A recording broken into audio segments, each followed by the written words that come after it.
What does it exactly mean when we say to become your own bank or your own source of financing? Well, in this video, we're going to break down the simple steps that it takes in order for you to do that very thing. My name is Darius. And I'm Carmen. So when we talk about becoming your own bank, it's not about buying the next Wells Fargo on the corner. We're going to save you a few bucks there. You don't have to worry about it. It's all about incorporating the banking principles into your lifestyle. So in this video, we hope to provide value to you by sharing 3 tips that you can utilize to incorporate into your own life and on your own scale. Now, before we jump into those tips, let's really understand the relationship that we have with our current bank. Sure. Whenever we get paid, our money goes into our bank account. It's direct deposit for 90% of us. Goes straight into our bank account. And then what we do is we pay our bills from that bank account. And then what's left over, we end up saving so that if we end up saving, we save what's left over after we paid all of our bills. Now, the very first thing we want you to do is reverse that. So the very first step that you should take is that you should pay yourself first. And paying yourself first goes back to prioritizing yourself, because if you're the one that's going out and doing all of the work and bringing home this money, then you need to do the right thing and pay yourself first before you pay all of your bills. So it's important that you understand, what is that percentage? Is it 10%? Is it 20%? What does that look like for your income? And be dedicated to making it happen every single month. Now, the benefit of paying yourself first is it kind of protects you from overspending. True. Because the very first thing you do is you make your savings a priority, and you do that the very first thing every time you get paid. You'll always have money in your savings account, and that'll keep you from going into debt when an emergency happens or if something comes up that you want to take advantage of. Then you don't have to go into debt. You can look at your savings account. That's the whole point of doing this in the first place, so that you can make sure that you have money set aside for the event an opportunity comes up, so you don't have to go into debt for it. Now, what Darius is talking about is control, right? Because if we do not have control over our finances, then someone else will.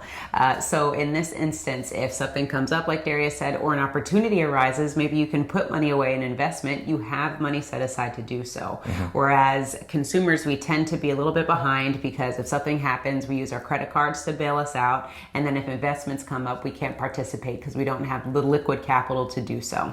So that's why step number 1, in order to make this all happen, is for you to pay yourself first. Right. And as consumers, what we focus on is the monthly payment. You don't look at the total cost of how much something actually costs, how much that house actually costs, or how much that car actually costs, or how much it actually costs to go to college, to fund our children's education.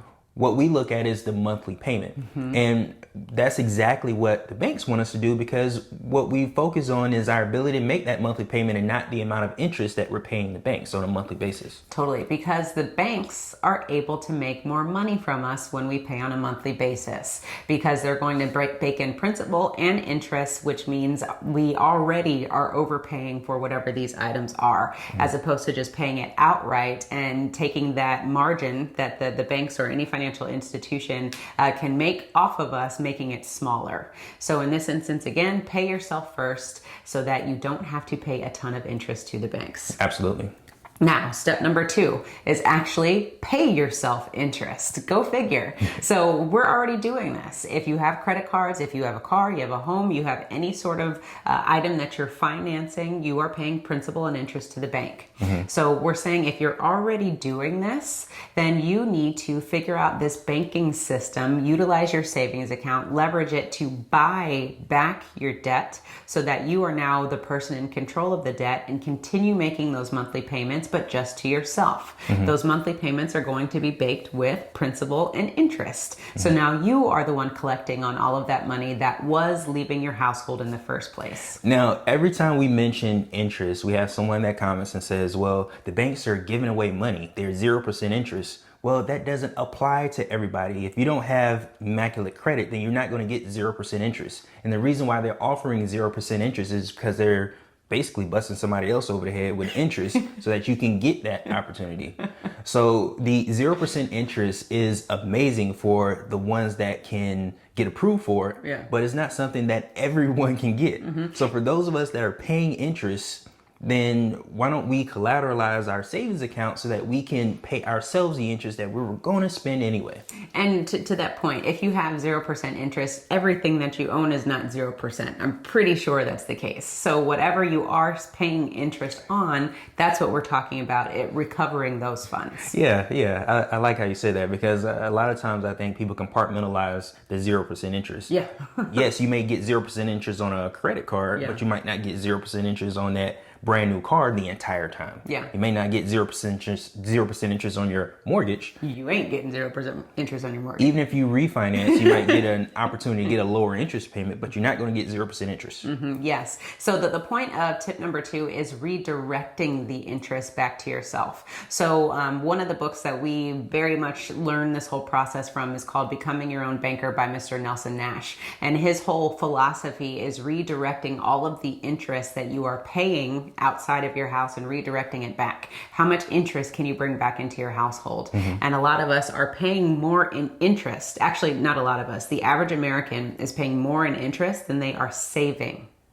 One more time. The average American is paying more in interest than they are saving on a monthly basis. So what would that mean to you and your family if you could start redirecting $50, $100, $200 back every single month, so that you can now bring more of that interest back to your household, and you can now start stacking some more capital because you were paying that to the bank? Right. So if we can capitalize on our savings and the amount of interest that we have, then we put ourselves in a better position to take advantage of opportunities that exist all around us to create passive income. So let's do this. If you are interested in any of these principles, then definitely click on the link below to join the Wealth Nation. We would love to serve you. And also give us a comment below. Let us know if you are currently doing this yourself.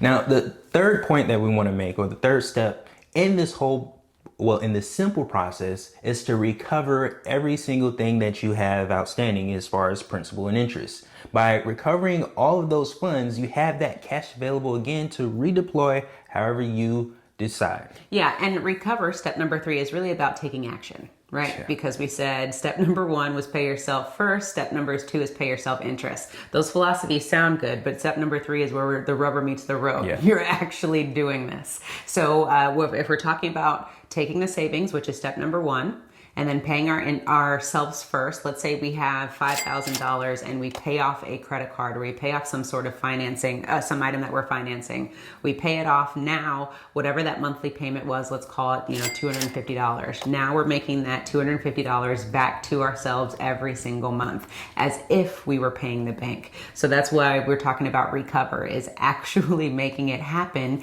and sustaining that payment for however long your payment terms were. So if the bank says 60 months, you're on the hook to yourself for the remainder of that term, so that you can recapture and you can bring back all of those interest payments that you would have paid to the bank. Right. Now, here's another opportunity that creates for us, is the fact that, let's take the money that we pay on a monthly basis to the bank.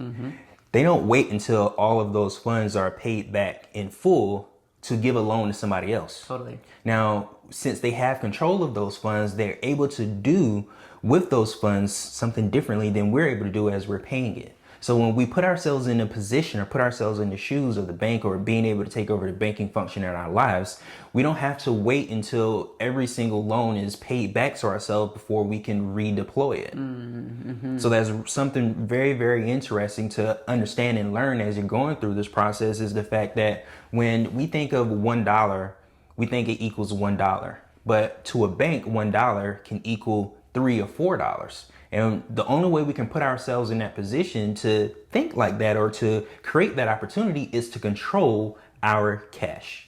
And it's important to understand this, because the minute that you start paying yourself back and recovering these funds, let's say now all of a sudden you have $1,000 in your bank account. That $1,000 doesn't just have to sit there, because guess what? Maybe an investment opportunity comes up. Maybe an opportunity to pay off another debt comes up. What can you do with that capital? You can use it and keep the process going. So not only are you going to recover even more interest that's leaving your household, now you have funds that are moving for you and making money for you, so that you can create this whole banking system in the first place. So that's why we're talking about become your own bank. Again, we're not building a brick and mortar bank, but we're using the same philosophies that banks use in order to do do more with our finances. Yeah, because they provide a blueprint for us. Yes. We actually practice this blueprint on their behalf. The only thing we're doing is saying to reposition ourselves so we can take that blueprint and apply it to our own lifestyle on our own scale.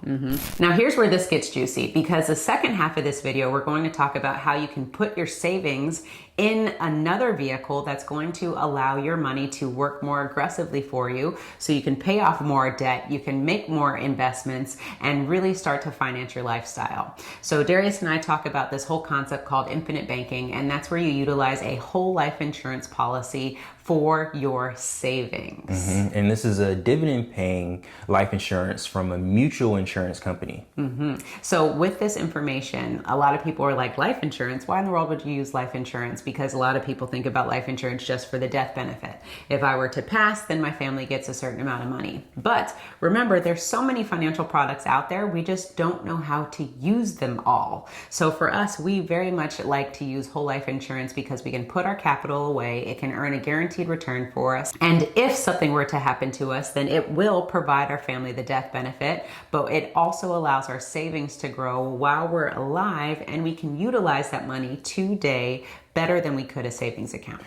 Right. And the most important thing I think to get from this is the more you utilize the funds today, i.e. move the money and make money from it, the better you position yourself for in the future. When you've accumulated a large amount of money in your system, you're able to use this for your retirement. And you can take a tax-free retirement and really benefit from the perks of having a life insurance policy.